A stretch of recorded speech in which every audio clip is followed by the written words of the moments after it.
Dans cet épisode, les clapeurs et moi-même vous dévoilons les films à voir au cinéma cet été. Les films que nous vous recommandons, mais aussi des films qui vont sortir, que nous n'avons pas encore vus, mais que nous attendons. Et nous nous interrogerons aussi sur la situation sanitaire et la façon dont elle a perturbé les cinémas au moment de leur réouverture. Quel est le box-office américain, le box-office français? Qu'est-ce qui marche, qu'est-ce qui ne marche pas? La réponse dans un instant. Light Production. All I have for you is a word. Nage droit devant toi, nage droit devant toi. Pourquoi refuse-t-elle d'être peinte? Ça va être très difficile. I love you, Joe. Tiens, c'est marrant, on me le dit souvent. I'm deadly serious. Harry Potter is dead! Bonjour à tous et bienvenue dans la saison 2 de Clapement 5 pour tout connaître du cinéma, de son actualité avec des interviews, des débats et des jeux. Je m'appelle Aurélien Rapatel et j'ai le plaisir de vous retrouver pour un nouvel épisode enregistré depuis The House of Running à Paris. Aujourd'hui pour ce débat, nous sommes en compagnie d'une clapeuse qui est au cinéma ce que Alfred Hitchcock est au suspense. C'est Charlotte Merveille. Je suis donc un génie du Un cinéma. génie, voilà, Ça, incommensurable je dirais même. Immense. Immense. Notre second clapeur est un journaliste qui était sur tous les épisodes lors du second confinement. On en arriverait presque à avoir envie d'un 4e confinement juste pour le passer avec lui, c'est Gabriel Thibault. Non mais quel plaisir, merci Aurélien. C'est cadeau quoi. Et nous retrouvons finalement un clapeur responsable marketing qui pour vous a tenté de convaincre Jonathan Cohen de venir dans le podcast. Il a discuté avec lui. Est-ce qu'il viendra? La réponse peut-être prochainement, je ne sais pas. Je me lance sur un truc, ça c'est Miguel Godefroy en tout cas. J'ai tenté toute l'année. C'est pour peut-être. Ça arrivera peut-être. Oui, peut-être. On vous garde On des le petits souhaite. suspens. Aujourd'hui, on va donc faire un débat sur en gros le cinéma cet été. Cet été, les films qui sortent, je le disais, mais aussi les films que nous attendons. Et enfin, quelle est la santé du cinéma après sa réouverture le 19 mai dernier. Le cinéma en France, mais aussi le cinéma aux États-Unis, où certains films, dont Black Widow par exemple, sortent en simultané au cinéma et en SVOD sur donc Disney+ aux États-Unis. Je vous propose de commencer directement avec une première question. Déjà, c'est des petites recommandations, les films que vous avez vus et vous conseilleriez aux auditeurs de découvrir au cinéma cet été. Charlotte, on va commencer avec toi par exemple. Alors moi, ce sera ma plus grande émotion de cette réouverture qui est Gagarine, un premier film réalisé par Fanny Liattard et Jérémy Trouil. Pardon pour le nom. C'est un film fantastique sur une cité en banlieue parisienne qui va être détruite et sur en fait la vie de, en gros on s'attache à trois jeunes habitants qui insufflent une telle poésie assez mûre. Enfin, la cité est filmée vraiment comme un vaisseau spatial, donc en hommage à Gagarine qui était, un astronaute soviétique là. Et c'est sublimement filmé. Il y a une très belle bande son. Il y a plein d'inspirations, ça fait penser beaucoup à 2000 ans l'Odyssée de l'espace. Enfin, c'est vraiment une fable enchantée. C'est mon gros coup de cœur. Voilà, gros coup de cœur pour Charlotte. Oui, Gabriel. Je voulais savoir du coup comment est-ce que on réussit dans ce film à faire ressembler la cité à un vaisseau spatial. Genre, est-ce que tu peux donner des astuces de mise en scène? Non, mais vraiment juste avec, juste la manière dont de faire tourner la caméra comme ça. Enfin, c'est vraiment comme si on te filmait un satellite qui tourne comme ça dans l'espace. Et puis bon, après il y a deux trois effets spéciaux aussi, mais je veux pas trop dévoiler. Enfin, c'est vraiment trop beau. Je conseille aux auditeurs de foncer le voir parce qu'il va plus être dans beaucoup de salles malheureusement. Oui, c'est un film qui est sorti fin juin, mais qui a plus beaucoup de séances. Oui, mais il y a embouteillage. Il y a embouteillage, Gabriel. Mais je remarque que dans le cinéma français, il y a plein de trucs, il y a plein de films, de premiers films qui sortent en ce moment, qui sont vraiment très intéressants. Enfin, il y a Gagarine, La Nuée, il y a Teddy aussi qui est sorti récemment, qui est vraiment intéressant. Enfin, il y a pas mal de choses un peu de genre de premiers films qui sont plutôt intéressants. Nouvelle vague du cinéma peut-être qui s'annonce. Gabriel, toi justement, est-ce qu'il y a un film français ou non que tu recommanderais à nos auditeurs de découvrir en salle? Alors moi je vais rester dans le cinéma d'auteur et parler d'un remake d'un film français du Convoyeur, à savoir Un homme en colère de Jason Guy Ritchie avec... c'est pas un remake, non, c'est une blague. C'est un remake, c'est un remake du Convoyeur, un remake d'un film français justement. Ah, je savais pas du tout. Et justement, moi, donc du coup, déjà j'ai un plaisir absolument... bien dans ton micro. J'ai un plaisir sans borne quelque part à voir Jason Statham jouer, genre rien que le voir froncer les sourcils, c'est un délice de tous les instants. Même le voir regarder ses acolytes, parce que dans les fantasmes de Gabriel. C'est une... je me sens profondément en empathie avec ce regard terrifiant. Enfin, c'est délicieux. Le regard pétillant de Gabriel. Et justement, ce qui est vraiment super, c'est que d'un côté, il y a dans le film toute une esthétique très bourrine, décomplexée, qui moi m'amuse beaucoup. En fait, j'ai aucun mal à le reconnaître. Et de l'autre, quand même, une certaine efficacité de montage, une vraie lisibilité dans les scènes d'action, une volonté de donner un film très rythmé, très efficace, très fort. Et en fait, j'ai vraiment pas grand-chose à reprocher aux hommes en colère. Hein. Je pensais pas qu'on passerait si facilement de Gagarine à un homme en colère, mais c'est la transition est réussie. Toi, Michael, par une recommandation. Niveau transition, je peux peut-être faire pire parce que moi, ça serait The Father. J'ai cru que plus dans le même univers. Oui. C'est vraiment, voilà, on est. 3 films qui n'ont rien à voir les uns avec les autres. On vient de vous composer une après-midi cinéma de grande diversité. C'est voilà, justement pour que tout le monde y trouve son compte.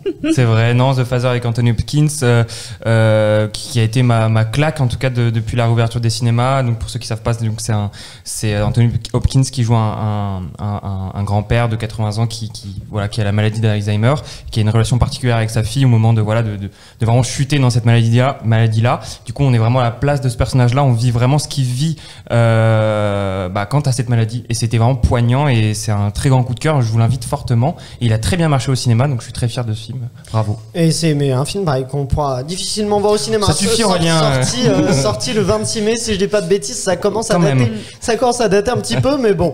Parlons. J'ai une question à poser à Michael. On se sent comment en regardant le film, genre est-ce qu'il y a finalement c'est un film pour repartir déprimé ou oui. il y a quelque chose de c'est très bien. Vous avez trouvé ça déprimant? C'est pas déprimant, mais on se sent autant perturbé que Anthony Hopkins. C'est-à-dire il y a des moments où on ne saisit pas où on est, comme lui. On ne saisit pas à qui on parle, comme lui. Et c'est très joli, hein, mais c'est pas non plus déprimant. Mais en fait, la fin est dure. Oui, la fin est dure. Mais il est très beau, hein, comme film, mais la fin est douloureuse et moi je me suis dit allez, je vais résister un peu au film et au bout des 2 tiers, il y a un événement qui se passe. Je dirais pas ce qui se passe, mais il se passe un événement qui est très très dur. Et à partir de là jusqu'à la fin, c'est une descente aux enfers. Oui, mais le film est brillant. Hein. Florian Zeller est un très bon metteur en scène et scénariste. Il y a une lumière quand même dans le film. Il y a un peu. Moi, je trouve qu'il y a quand même quelque chose assez pas positif, mais. Ah ouais. Moi, vous trouvez pas? Moi, mais moi, j'aime la mort. Écoutez, c'est pour ça. La mort. Elle lâche ça comme ça.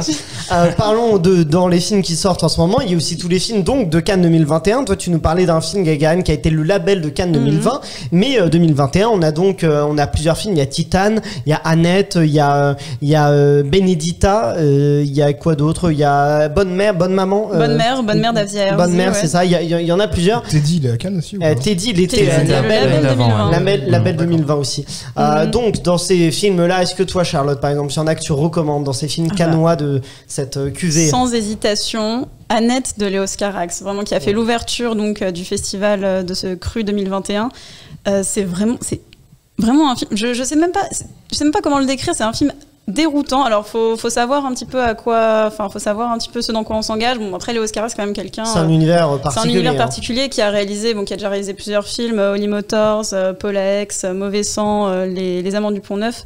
Donc c'est pas forcément à mettre devant tous les yeux, mais c'est une sorte de conte fantastique sur un couple.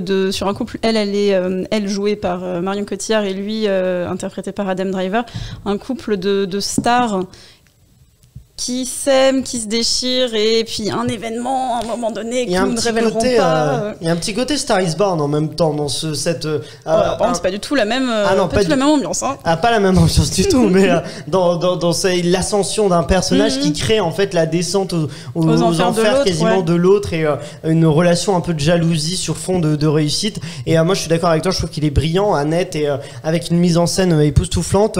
On enregistre cet épisode-là, il n'y a pas encore eu la cérémonie de remise des prix, donc on sait pas s'il va avoir un prix ou pas au Festival de Cannes, mais en tout cas moi je suis d'accord qu'il est incroyable. Et puis gros concurrent pour la Palme. Gros concurrent, oui. Moi je lui souhaite quasiment. Michael, toi tu l'as vu aussi, Annette, qu'en as-tu pensé? Très perturbé par ce film. Je pense que c'est pas un film grand public. Alors c'est vrai qu'on le conseille, mais c'est vrai c'est une expérience qui dure 2h20. On les sent quand même les 2h20. Je suis désolé de le dire, Charlotte. Peut-être. Il y a des petites longues. Il y a des petites longueurs. Après, faut prévenir également qu'il y a vraiment très peu de dialogue. Hein. C'est vraiment chanté tout le long. Enfin, vraiment ceux qui aiment bien un petit peu le mélange entre les deux. Non, là vraiment c'est compliqué. Par contre, Adam Driver, pour moi que j'ai vu le film, pour moi c'est un de ses meilleurs rôles. J'ai trouvé qu'on a pu voir toute sa palette. En fait, il a une palette énorme dans le film. Il a plusieurs rôles différents dans ce film. Il est touchant, sombre. C'est ça, il est sombre, il est dangereux, il est animal, il est. Voilà, il y a une relation avec sa fille, vous verrez très bien, qui est particulière. Enfin voilà, donc c'est. Je vous le conseille, mais c'est une expérience, faut le prendre comme ça. Gabriel, tu l'as vu, toi, Annette ? Oui, et je trouve qu'on dit beaucoup de bien de ce film, mais on le mord pas assez au mollet. Donc, non, je vais m'occuper de mordre au mollet. Il va agresser les Oscars. Il veut mordre Marion Cotillard au mollet. Ah oui, c'est pas mal ça. On s'en privera pas. Non. Oh non. Ah non, moi je la défends. Je trouve qu'il y a plein de choses qui sont très vraies dans ce qu'on a dit, à savoir la grande inventivité, une variété de cinéma très différent qui se mélange de façon assez harmonieuse dans le film. Mais je trouve quand même déjà que Adam Driver n'est pas un très bon interprète. Oh là là là là là. Là, t'es très très Je trouve que Marion Cotillard c'est bien, mais par contre Adam Driver, moi ça m'étonnerait pas qu'il ait le prix d'interprétation. C'est possible. Qu'est-ce que tu lui reproches ? Je trouve qu'il est bon acteur. Je trouve que c'est en tant que chanteur que je l'aime pas déjà. Ah bah c'est. Oh bon, c'est bon. Et encore. Le truc c'est que je trouve que c'est un cinéma qui est à la fois plein de bonnes idées, mais aussi plein d'effets de manche et des effets faussement subversifs, un peu. Non, ça c'est Paul Verhoeven, faussement subversif. Qui manque complètement de pétillant. Enfin, je pense. Est-ce qu'on peut parler des scènes non, mais on fait pas une critique non plus d'Annette. Du coup, à la minute 47, il y a vraiment un plan qui m'a gêné. J'allais dire quelque chose d'approchant. Non, mais justement, je trouve qu'il y a tout un tas d'excès de fausses subversions dans ce film, que c'est un film qui est très long, que les sentiments qui sont mis en place et l'histoire qui nous a racontée est finalement pas extrêmement originale. Donc moi je suis extrêmement. Moi, je trouve que c'est un peu. Je trouve que la forme est belle. Je trouve que la forme est belle, mais je trouve que le fond est pas à la hauteur de la forme. C'est un film d'esbrouf. Juste Charlotte, je t'ai entendu nous parler de Verhoeven. Est-ce que tu auras un souci contre Benedetta ? Non, mais j'ai adoré Benedetta. T'as adoré ? En plus, j'ai adoré Benedetta, mais non, mais c'est faussement subversif parce que Paul Verhoeven, il a fait un peu son grain, enfin dans son. Enfin, bon, c'est un peu sa grande spécialité, quoi. La violence, la provocation, le sexe. Donc, non, faussement subversif, c'était ça que je voulais dire. Non, j'ai adoré Benedetta, en vrai. Moi, j'ai adoré aussi. Je recommande vraiment Benedetta, et autant que Annette. Ils sont tous les deux très différents, mais je trouve qu'ils ont je trouve que le personnage, en fait, de Benedetta est si incroyable. Il est très bien. Bon, j'ose pas dire qu'il est bien interprété par Virginie Efira. Aurélien, tu l'es pas. Aurélien, voilà. Les gens savent que j'adore Virginie Efira, mais mais dans ce film, on comprend. Pour ce film, franchement, on comprend. Et aussi, grosse concurrence, je pense, pour un prix d'interprétation. Je lui souhaite, mais bon, voilà, j'ose pas le dire, mais en tout cas, le personnage est de base si bien écrit et incroyable. C'est un personnage qui est tout en ambiguïté, que je trouve que le film repose vraiment sur un personnage brillant, et il pourrait avoir, moi je lui remettrais des prix, par exemple. Après, j'ai pas vu tous les films cannois. Rapidement, Gabriel. Oui, bien sûr. Puis moi, c'était justement le film de Cannes que moi j'allais conseiller, Benedetta, parce que moi j'ai vraiment adoré, et on parle beaucoup de Virginie Efira, mais pas assez de Charlotte Rampling. Qui est incroyable. Parlons de Charlotte Rampling. Elle est super. Absolument formidable. Elle a une espèce de pragmatisme et de cynique et de cynisme rampant qui la rend au milieu de cette église absolument. Elle a un regard incroyable. Parce qu'en plus, c'est quand même des nonnes, c'est-à-dire qu'on voit vraiment qu'elle en fait très peu, et elle est magistrale, Charlotte Rampling. Effectivement. Benedetta, je conseille à bras ouverts. On vous conseille donc bien Benedetta. Je vous demanderai dans un instant les films qui vont sortir et que vous attendez, mais avant ça, rapidement, petit point. Est-ce que vous pouvez me faire un petit point sur la reprise du cinéma ? Est-ce que c'est une reprise encourageante ou pas ? Allons-y, Charlotte. Il y a quand même eu un bel enthousiasme au tout début. Enfin, il y a eu une première semaine, absolument incroyable. Je crois, le 19 mai, 300, même juste 300 000 entrées. Non, je crois que c'était le jour de la réouverture. Le jour de Alors la qu'il y avait une jauge de 35%. Incroyable, avec des. Enfin, je sais pas si moi, je me suis retrouvée plusieurs fois devant des séances complètes. Bon, alors oui, la jauge n'aidait pas, mais j'avais le seum de me retrouver avec une soirée une soirée qui tombait à l'eau, mais quand même, ça faisait plaisir de voir un tel enthousiasme de cinéma. Après, oui, Gabriel, vas-y. Oui, et je rajouterais même qu'on a des indicateurs qui sont extrêmement positifs. Genre, par exemple, il y a un institut d'études américain qui s'appelle Comscore qui a observé que la fréquentation des salles du 16 au 20 juin 2021 est supérieure à celle de 2018 quand même. Donc, ça, c'est pour le monde entier ou pour les États-Unis ? Pour la France. Pour la France. Ah oui, d'accord, ok. Ah oui, donc... Et donc, du coup, on a une reprise en France qui est quand même extrêmement encourageante, avec beaucoup de films qui attirent beaucoup. Donc, justement, tu parlais de The Father. Et The Father, justement, fait 400 000 entrées en 2 semaines, ce qui est un très très bon score. Donc, pour un film. Il faut quand même saluer Pour un film sur la mort. en France la reprise que ça fait. Oui. C'est une reprise qui impressionne d'ailleurs aux États-Unis. Il y a des articles de plusieurs journaux qui sont impressionnés de voir que les Français en demandent autant, mais ça marche bien en France. La fête du cinéma a très bien marché, qui s'est déroulée. Je sais plus si on a les scores, ils ont fait. Ouais, moi j'avais noté c'était 3,5 millions. Ouais, c'est ça. 3,5 millions. Après, il y a quand même une différence, c'est-à-dire que c'était 3,5 millions, mais il y avait un jour de plus par rapport aux années précédentes. Parce que 3,5 millions, c'est le chiffre, c'est comparable aux années précédentes, mais il y avait un jour de plus sûrement pour rebooster justement la fréquentation. Et dans les films qui marchent en France, on voit qu'il y a donc c'est Conjuring 3 qui a très bien marché. Il y a Sans un bruit 2 aussi qui fonctionne très bien. D'ailleurs, c'est marrant parce qu'aux États-Unis, c'est l'inverse. C'est Sans un bruit 2 qui marche mieux que Conjuring 3. Et en même temps, précisons que Conjuring 3 est disponible aussi sur HBO Max, donc la plateforme de SVOD qu'on n'a pas en France. Donc c'est pour ça aussi alors que Sans un bruit 2 c'est pas le cas. Et en France c'est l'inverse. C'est donc Conjuring qui est devant Sans un bruit 2 qui plaît plus aux Français, Gabriel. Et moi j'aimerais ajouter un truc, c'est qu'il y a un autre film qui a vraiment surpris tout le monde, qui est l'adaptation en film de Demon Slayer, qui est le film d'animation tiré du manga éponyme, qui aujourd'hui est à plus d'1 million d'entrées.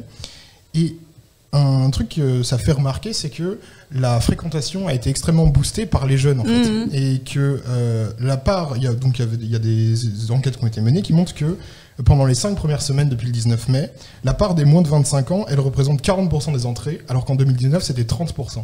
Mais alors du coup, il y a une nouvelle, et je pense que c'est aussi pour ça que les films qui marchent bien sont des films un peu d'horreur, des films de genre, des animations comme Demon Slayer. Des films qui parlent aux jeunes, mais justement ces jeunes-là, ils vont être un peu, pour certains, empêchés d'aller au cinéma avec ce nouveau pass sanitaire qui s'adresse donc. Alors je précise que pour les 12-17 ans, il y aura pas l'obligation d'avoir le pass sanitaire avant le 30 août, mais par contre pour les plus de 17 ans, il faudra avoir le pass sanitaire, c'est-à-dire les 2 vaccinations. Et je crois une semaine après la deuxième, et non 2 semaines, ils ont quand même raccourci le délai un petit peu, mais une semaine après la deuxième injection pour pouvoir aller au cinéma, ou alors faut se faire tester, ce qui est pas forcément le plus pratique. Est-ce que ça va freiner les entrées, surtout avec l'arrivée de gros films? Il y a Kaamelott qui arrive. C'est surtout pour ces films. Il y a Fast and Furious, bon pour les films américains, Kaamelott, il y a donc Kaamelott ou SS 117. Est-ce que ça va pour vous bouleverser les entrées au cinéma, Michael? Bah oui. Très clairement, parce que c'est bête, mais alors les gens ont organisé leurs vacances, parce qu'on est en plein été, et c'est bête, mais les gens ils ont pas organisé leurs vacances selon qui est vacciné ou qui est pas vacciné. Donc si t'es sur ton lieu de vacances et que tu vas aller au cinéma, si ta femme est pas vaccinée, tu peux pas y aller. C'est-à-dire qu'il y a vraiment des gens qui vont décider de pas aller au cinéma parce que ses amis, ses enfants ou qui que ce soit ne sera pas vacciné. Donc clairement là-dessus, effectivement, pour tous les gros films familiaux, style Fast and Furious ou tous les films pâtés, il va y avoir Eiffel, enfin ça va être une catastrophe pour eux parce que toute la famille ne pourra pas y aller en même temps. Donc ça sera des one-to-one. Charlotte. Après moi j'ai vraiment surtout peur pour Kaamelott en fait, qui est vraiment en plus un film qu'on attendait depuis 15 ans presque, où il y a je pense un sacré budget. Et pour le coup, autant les films familiaux où on va avec les enfants, je pense les enfants du coup ils peuvent y aller. En général, les parents et les grands-parents sont vaccinés parce que les gens un peu plus âgés quoi. Mais moi j'ai vraiment peur pour typiquement Kaamelott, ça vise qui? Ça vise les gens qui ont 25-30, qui sont pas encore forcément allés se faire vacciner. Donc, et pas forcément parce qu'il sort le jour. En plus il sort le jour le 21 juillet. Ça s'applique. Et pas forcément parce qu'ils voulaient pas se faire vacciner, mais parce que pour les plus jeunes, ça a commencé en juin, donc assez plus tard, et effectivement il n'y avait pas toujours des créneaux, donc ça n'a pas forcément été évident. Après maintenant évidemment aujourd'hui, alors après les annonces il y a eu beaucoup de rendez-vous qui ont été pris, mais il y a eu un laps de temps où il y avait quand même des créneaux disponibles et qui n'ont pas forcément été réservés. Michael, oui. Après c'est tout bête, il y a 35 millions de personnes qui ont été vaccinées pour le moment. Sur les 67 du coup en France, tu te doutes que pour les salles c'est une catastrophe. Tu te tires une balle dans le pied extraordinaire. Donc, voilà. Gabriel. Moi j'aimerais rebondir sur un truc que tu as dit tout à l'heure, Michael, à savoir sur le fait que on aurait du mal à y aller parce que précisément ses proches ne seraient pas vaccinés, etc. Il y a un représentant de CGR Cinéma qui s'appelle, donc je vais tricher, regarder son nom parce que il s'appelle David Scantamburlo, donc du coup.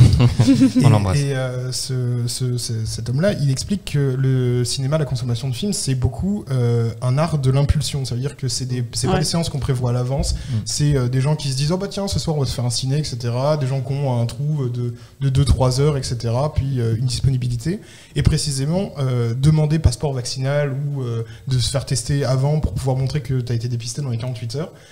ça va complètement casser toute une partie significative de la venue en salle, qui est une venue complètement d'impulsion, une venue de spontanéité. Et donc, du coup, lui, il était particulièrement inquiet sur ces questions-là. Puis surtout, annoncer ça quasiment sans préavis, vraiment, c'est presque... c'est cruel, quoi. Quasiment pour des films. moins de 2 semaines avant. Mais typiquement, Kaamelott, la date, elle est calée. Ils vont pas décaler le film pour ça. Possible, OSS 117, tout est possible. C'est une catastrophe. Hein.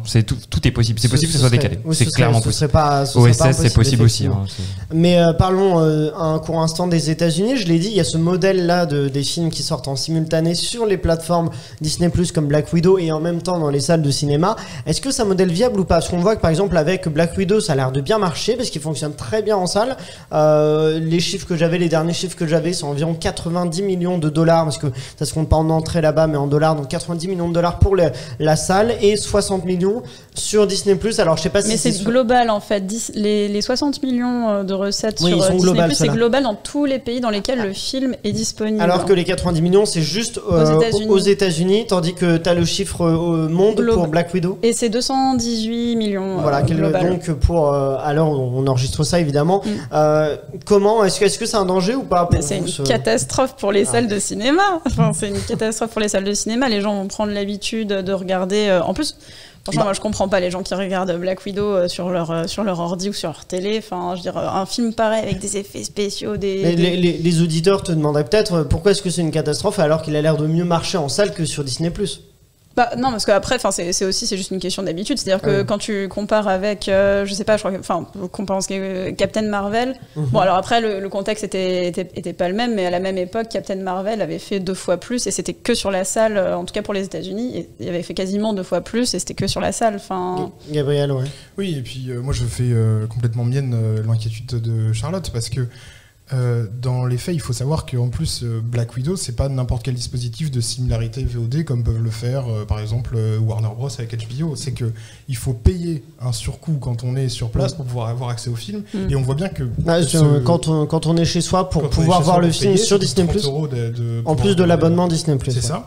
Et donc, quand on voit que ça rapporte quand même du bénéfice, on se dit que d'autres alternatives comme celle que fait Warner avec HBO, qui n'opèrent pas de surcoût, on est surpris que ça ne pourrait pas marcher, quoi. HBO Max, oui, donc pour les films de Warner Bros qui sortent en même temps au cinéma sur HBO Max, c'est donc Conjuring, on l'a dit, c'est Tom et Jerry, c'est Wonder Woman, oui, c'est vrai que nous, les cinémas étaient fermés à ce moment-là, mais il est sorti aussi en salle.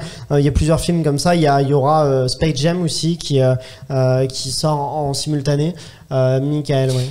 En plus, ces chiffres-là sont biaisés pour la salle parce que Black Widow, il fait partie des gros blockbusters à ressortir, donc il y a tout de suite une curiosité. Si dans un an, tous les blockbusters font ça, vous en doutez que la salle va peut-être stagner, peut-être baisser.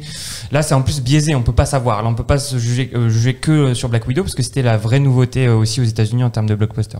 Bon, c'est un débat intéressant. Je pense qu'on reprendra peut-être dans un prochain épisode parce que je pense qu'il y a beaucoup de choses à dire dessus. On en avait déjà un peu parlé, mais là, on voit un peu la mise en pratique de cette nouvelle pratique et est-ce qu'elle va être durable ou non. C'est une vraie question. Pour vous, j'ai l'impression que c'est pas trop le cas. Vous avez l'impression que ça va plutôt les salles de cinéma vont en pâtir. En France, on est encore un peu protégé par tout le système de la chronologie des médias, tout ça. Bon, bref. C'est un des rares pays où il sort pas sur Disney+ en simultané Black Widow. Oui, parce qu'ils peuvent pas. Et en plus, je pense qu'ils gagnent plus au global à le sortir en salle. Enfin, s'ils doivent choisir entre soit la salle, soit la vidéo, ils savent qu'ils sont plus gagnants sur la salle en tout cas.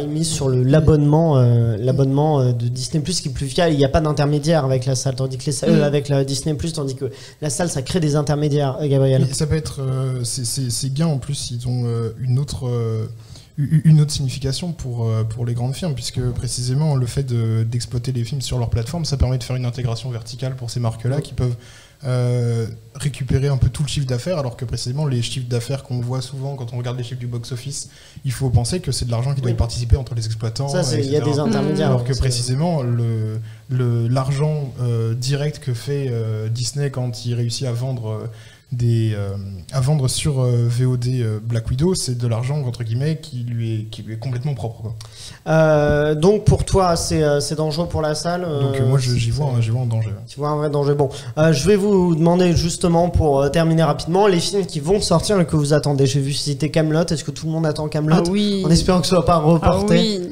pour la X. Ah ouais, toi t'es d'accord, Ah oui, Mickaël? carrément. Je suis pas aussi hypé que ça. Moi, je suis d'ailleurs- hypée pour tous les films. De toute Ah oui, pour façon. tous les films, c'est ça, ouais, voilà. Pour le cinéma, en général. Bah, la bande-annonce est sortie, je suis en mode ouais, il y a eu un buzz sur les affiches avec des slogans qui étaient pas si fameux que ça. Mais oui, il y a eu, mais non, pas d'énormes attentes là-dessus. Hein. Beaucoup moins qu'en SS, hein, voyons. Ah, un peu de toi, sérieux. ouais, Un peu de 77.3, alerte En France rouge en Afrique noire. En France, pour côté France, oui. Pour Ça les serait films- pour OSS. les films Pour les films français, français, ouais. Et Gabriel, toi? Moi, évidemment, et OSS et Kaamelott, je les attends avec impatience. Mais un film français qui va sortir cet été, il y a aussi la comédie France de Bruno Dumont avec Léa Seydoux. Et moi, je suis. Ça va sortir fin août, ça. Je trouvais déjà Jeanne et Jeannette complètement fascinants. Donc, du coup, je suis assez intéressé par voir Léa Seydoux et surtout Oui, Blanche c'est Gardin. ça. Précisément parce que Blanche Gardin, je l'avais déjà vue dans une comédie déprimante, donc géniale, de Carvernet Delépine, assez historique, et où je trouvais qu'elle était tout à fait brillante. Donc, j'attends beaucoup ce film de Bruno Dumont. Pour les citer rapidement, les films qui vont sortir donc cet été au cinéma, on a donc OSS 117.3, Kaamelott, Bonne Mère, Spiral, Old, donc qui est le nouveau Shyamalan, American Nightmare 5, Rouge avec Zita Enro, Free Guy, Back North, Baby Boss 2, France, Eiffel, Réminiscence. Dans cette liste-là, du coup, français ou pas français, est-ce qu'il y en a d'autres qui vous interpellent, en bien ou en mal d'ailleurs? Est-ce que vous avez des petits coups de gueule, Gabriel? Moi, j'ai mon plaisir coupable, mais Spiral Saut. Spiral, oui, ça, c'est sûr. c'est le. Je sais même pas comment qualifier ça. C'est un spin-off, c'est une suite. On sait pas trop. On sait même plus. C'est l'univers. Un mash-up. C'est Ouais, c'est ça. un cadeau qui nous offre. Moi, C'est un cadeau. Je trouve ça toujours. Je trouve que c'est toujours un film formidable à aller voir avec ses potes morts de rire. Enfin, Oui, c'est un plaisir. En plus, il y a Samuel L. Jackson. Donc bon, ça va Qu'est-ce être qu'il fout là? incroyable. C'est incroyable. Que de trucs absurdes autour de ce film. C'est pour ça qu'il est si bien. Autant qu'un homme en colère. Est-ce qu'il y a donc, sinon, dans les autres films, il y a des. Moi, j'attends juste la moisson cannoise. Là, il y a quand même pas mal de films de Cannes, enfin, pas mal de distributeurs qui essayent de tabler sur le buzz du festival et qui vont sortir les films dans la foulée. Donc, moi, j'attends Titane, Bonne Mère d'Avia Herzi. J'attends Bergman Island de Mia Hansen-Love, mais avec. Alors, qui est déjà sorti. Là, on enregistre cet épisode, c'est pas encore le cas. Allez le voir, vraiment. Je l'ai pas vu, mais je suis sûre que c'est génial. Bah, comme Titane, hein, il est en ce moment en salle. Oui, Titane, je suis sûr qu'il est super aussi. Et aussi un deuxième film d'un jeune réalisateur qui s'appelle Arthur Harari, qui s'appelle Onoda, qui était à l'ouverture d'un certain regard, qui est donc une section parallèle de la sélection officielle de Cannes, qui raconte en fait l'histoire d'un soldat japonais qui est resté en fait isolé sur une île philippine et qui est resté pendant des années, jusqu'à dans les années 70, en croyant que la Seconde Guerre mondiale n'était pas finie. Et ça sent le film très Apocalypse Now. Enfin, ça a l'air. Dans la jungle, c'est ça?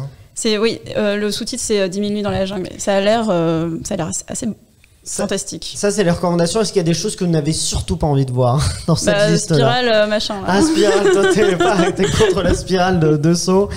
Mickaël. Moi, j'ai quand même deux petits films d'horreur qui vont sortir et qui vont sûrement bien taper. C'est All de, comme t'as dit, Monster Night. T'attends, toi, du coup. Que j'attends, oui, que j'attends. Parce que je viens de demander ceux qu'on n'attendait pas. Ils s'en foutaient de mon avis, Aurélien, en fait. Vas-y, donc, Hold. Juste Hold qui a l'air super. Donc, ceux qui savent pas, c'est des gens qui vont sur une île et le temps, en fait, s'accélère brutalement. Et donc, à chaque fois, c'est un événement pour Mr. Night Shyamalan. Donc, j'ai très hâte. Mr. Night? C'est pas Mister, c'est Monsieur M. Voilà. Non, c'est M. Moi, je sais pas pourquoi. Je pense que ça doit être son nom, je sais pas, mais. Qui cache. Je pense pas que ce soit Mister. Non, je pense pas. Et il y a le remake de Candyman aussi, qui a l'air de bien tabasser aussi. Qui sort j'ai mis le 25 mai, mais ça doit pas être ça, 25 Ah non, 25 mai, il est, je l'ai pas vu moi dans les films de cet été. Si, je crois qu'il sort bien cet été, Candyman. Bon. Et voilà, ça me semble deux. Toi, t'es plutôt film belles trouvailles. Et des coups de gueule au contraire. Est-ce qu'il y a des choses que tu n'attends surtout pas? Coup de gueule, ça me semble compliqué. Hein. Si, peut-être. Non, j'avoue, je m'attendais pas. Des coups de gueule, je sais pas, ouais. Réminiscence, je précise, il m'inquiète un peu et en même temps, c'est par la co-créatrice de Westworld avec Hugh Jackman et du coup aussi Rebecca Ferguson et du coup je me dis que ça peut être intéressant pour la partie Westworld, mais après la bande-annonce elle a été un peu m'a pas convaincu totalement. Bon, on a fait un peu un tour d'horizon de l'actualité de ce qui va sortir. Voilà, vous connaissez un peu les films qu'on vous recommande ou non. Vous pouvez chez vous nous dire sur Facebook, Instagram et Twitter avec le @clap5 quel film vous aimeriez découvrir au cinéma cet été ou quel film vous avez découvert et que vous nous recommandez. C'est la fin de cet épisode. Merci à vous tous de l'avoir suivi. Merci à tous nos clappeurs pour leurs avis toujours bien avisés. Merci à Pierre bien vaccinés. Et bien vaccinés. Merci à Pierre-Emmanuel et Guillaume de Sunday Night Productions Production. N'oubliez pas de liker le podcast et de le partager au maximum. Et vous pouvez aussi vous abonner à cette chaîne YouTube Sunday Night Ciné-Série, activer la cloche pour découvrir ces épisodes disponibles en plus en version filmée ou en version audio sur les plateformes audio, logiquement. Merci à Quentin qui réalise cet épisode. Merci, merci à vous tous de l'avoir suivi.